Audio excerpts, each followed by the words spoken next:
আসসালামু আলাইকুম। আজকে আমি শেয়ার করব আমার বানানো হোমমেড একদম পারফেক্ট একটি পিৎজা রেসিপি।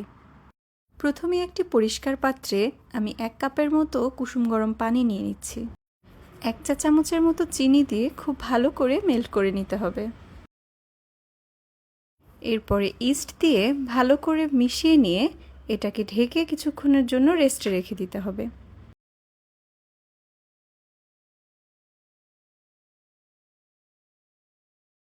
এবারে 1.5 কাপের মতো ময়দা আমি এখানে অ্যাড করছি।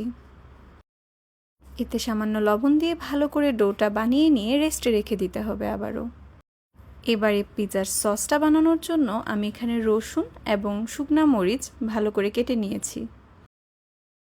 কিছুক্ষণ ভেজে নিয়ে এবার আমি টমেটোর পিউরি দিয়ে দিচ্ছি।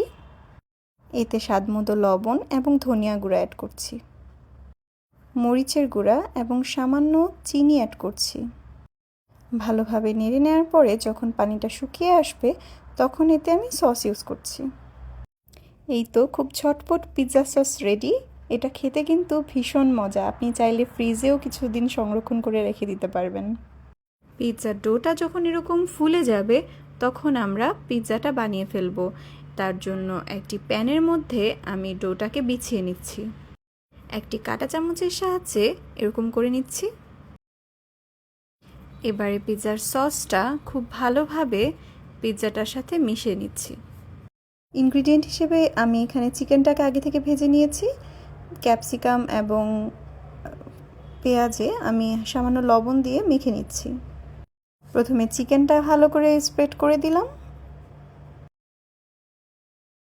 এবার একে একে অনিয়ন এবং ক্যাপসিকাম দিয়ে দিচ্ছি। আপনারা আপনাদের ইচ্ছে মতো যে কোনো ইনগ্রিডিয়েন্টই এখানে উপরে অ্যাড করতে পারেন। সবশেষে মোজারেলা চিজ দিয়ে সুন্দর করে পিৎজাটাকে বেক করে নিব। চুলায় একটি তাওয়া আগে থেকে প্রিহিট করে নিয়েছিলাম। এবার প্যানটা বসিয়ে দিয়েছি। মৃদু আছে 30 মিনিটের মতো এটা বেক করে নিব। পিৎজা চুলা থেকে নামানোর পর ভালোভাবে কেটে নিয়ে এবারে আমি উপরে কিছুটা ফ্রেশ অরিগানো গুঁড়া অ্যাড করে দিচ্ছি। ভিডিওটি দেখার জন্য ধন্যবাদ। আসসালামু আলাইকুম।